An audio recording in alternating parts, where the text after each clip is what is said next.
Родственники не ждут, любой желающий, любой прохожий, кому нужна помощь, они потому что проходят, у них ничего нету с собой. Им до ближайшего дома или ближайшее питание обеспечить хотя бы жильем, довести кого-то до родственников. Здесь люди все так делают.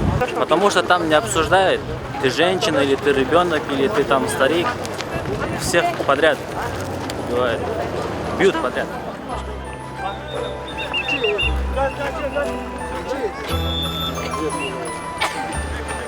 Мы, в свою очередь, стараемся оказать посильную помощь всем тем, которые вот переходят границу, те, у кого нет родственников на этой территории, мы их расселяем по домам родственников.